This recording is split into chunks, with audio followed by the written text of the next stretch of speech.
problem running the crew who is on rotation Right. when you are as well in rotation as a captain. Yep. It's like you have not 9 crew on board. It's like you have 18 people on Sure. board or 20. Sure. There's a lot of the time there's a disconnect that happens when taking, for example, a crew, a permanent crew.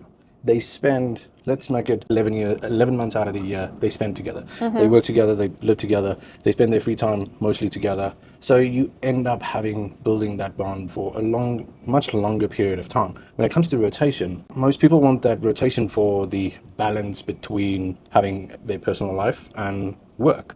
So there's a lot less time spent on building a sort of family environment with crew where there's a lot of trust built, that part of thing. So rotation has got its own sort of drawbacks that it can essentially kind of develop. With that is also, when it comes to younger crew, where their first years of really having to learn the job to progress, and you get the difference between somebody that's a captain and then somebody that's a good captain, and those two things, it comes with the exposure and experience of one, working with good professional heads of departments, finding those, being able to learn from what to do and what not to do, and how to essentially address certain issues. And then with that, which will essentially take you to the part where you can put your input into a crew, or more so building an environment where people are happy. Because again, if the job's just based on it being a job, then there will never really be that much of an opportunity to build relationships and that type of thing. So, and I think where those problems when it comes to rotation is there's the extra amount of people that gets less exposure to building things. And I'm all for rotation. I think the industry is in a place where we really need to. A lot of that needs to be a little bit more sort of implemented as a standard. But I do think those fall into HODs and captains, that type of thing. So, and I think that's essentially where because that's at that point everybody's had their opportunity to be exposed to all circumstances. So I think if it's done right, it is, and it's done in the right manner and timeline, then those problems become, I guess, less. So I'm glad to hear that, but still, like for example, if a captain on rotations and crew, do you feel any comparing that crew compare the two captains? Sure. I mean, I think everybody's got. It's becoming personal or no? I would say yes. I think it really comes down to communication. So it's two different people trying to maintain the same environment on a multi crew of that's essentially either their communication not the same, and I think this is where it becomes sort of difficult. Each one of those captains have their own personality, the way of management, and so forth, and they try to blend those two together to get one cohesive sort of management style to make it work, because it's very important.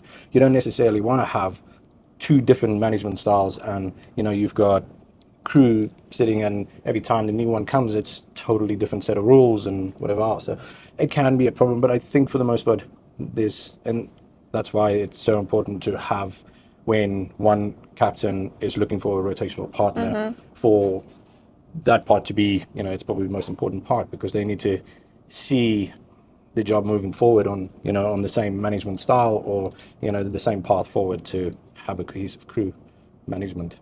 Because I know the situation where one captain been covering other captain. Yep. Some of crew just couldn't deal with the different person, and they just was leaving the boat, and already captain was dealing with finding the new crew who will be good for all other crew, and it just looks like a whole big thing. And that would be difficult, because I take from my previous experience where I've had a relief captain come in, and the job as to what I'm doing now, I'm relief, and for me, I'm here to support the crew into what needs to be done and to let the program move forward. I'm not here to change anything. I'm not here Yeah, to. you just took a rules from different captain Yep. and you just like following them. Yep, the same set of rules. Everything continues as is. There's going to be, when it comes to safety, there's certain parts where maybe we would have different ideas as to how safe something is. If somebody is used to doing it some certain way, that's the only time that I'll kind of stop that operation and say, okay, in my perspective, this is unsafe. Let's just try this and try to adjust that same procedure. But while I'm here, I just don't want to have that liability attached to me where this is not, it's not something lightly that needs to be taken, especially when it comes to safety. So I see from where the problem becomes. It's when owner hired two different personalities, Yep. where is no communication between these two personalities. And also when it's different way to see how to manage the crew, how to manage the boat as well. Yep. Okay, so to avoid all of that problems, there is any key how they can be solved? I think for the most part it's communication. I think communication plays a big part in, the expectation of in a management environment in general. And that communication, now that you've got multiple opinions about the same operation, those two need to be communicated and essentially stressed where find a common ground to what that would be. So, and I would say the key for me on that would be communication and having those expectations and meeting the expectations between both the owner and both captains and the crew. So, yep. There is all the time problem in this industry, and I think all other industries. It's always coming to the communication. It's interesting. It solves a lot of problems. There is any kind of courses how to learn to have Yes. build strong communication with people? There's definitely, and I think Or there should be.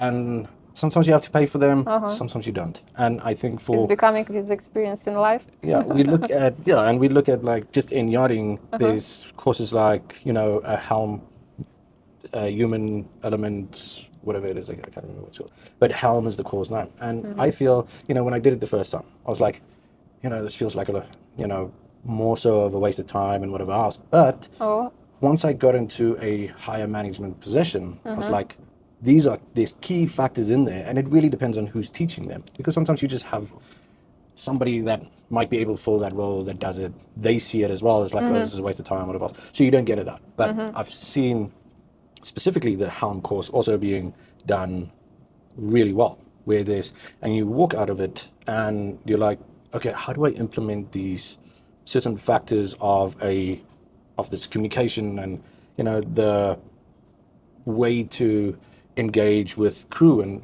because everybody's got a different communication style.